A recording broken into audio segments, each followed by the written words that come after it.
আজকের আলোচ্য বিষয় বৈশাখ মাসে তুলসীতে জল দানের মাহাত্ম্য সম্পর্কে।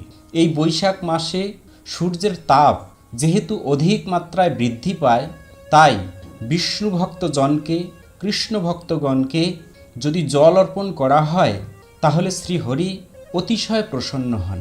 এখন অনেকেই প্রশ্ন করতে পারেন যে বৈশাখ মাস ছাড়া অন্যান্য মাসে যদি আমরা তুলসীতে জল অর্পণ করি তাহলে কি আমাদের পাপ হবে?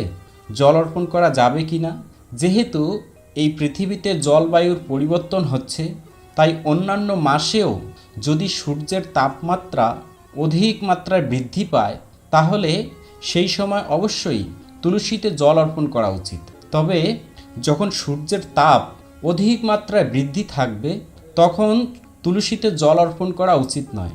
তুলসীতে জল অর্পণ করার উত্তম সময় হচ্ছে সকালবেলা এবং বিকালবেলা।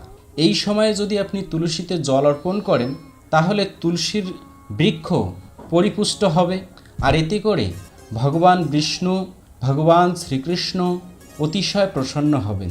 তাই আপনি অন্যান্য মাসেও, অন্যান্য সময়েও তুলসীতে জল অর্পণ করতে পারবেন।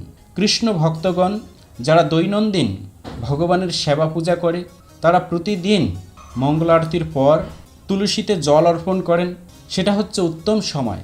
অনেকেই প্রশ্ন করে যে সূর্য উদয়ের আগে কি তুলসীতে জল অর্পণ করা যাবে?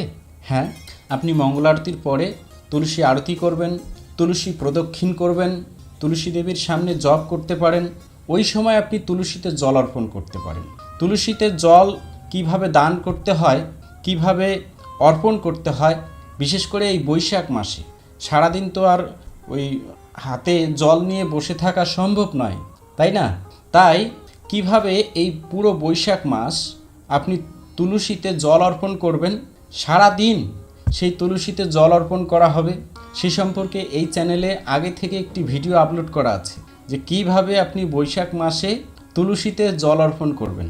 হ্যাঁ, এই ভিডিওটি আপনারা দেখবেন।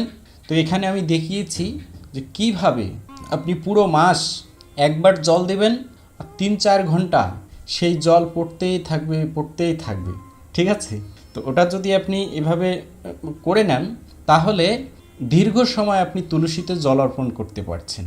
তাই দয়া করে আপনারা সেই ভিডিওটি দেখে নেবেন, তাহলে আপনারও সুবিধা হবে এবং তুলসী বৃক্ষ পরিপুষ্ট থাকবে, শ্রীহরি ভগবান শ্রীকৃষ্ণ প্রসন্ন থাকবে। ঠিক আছে?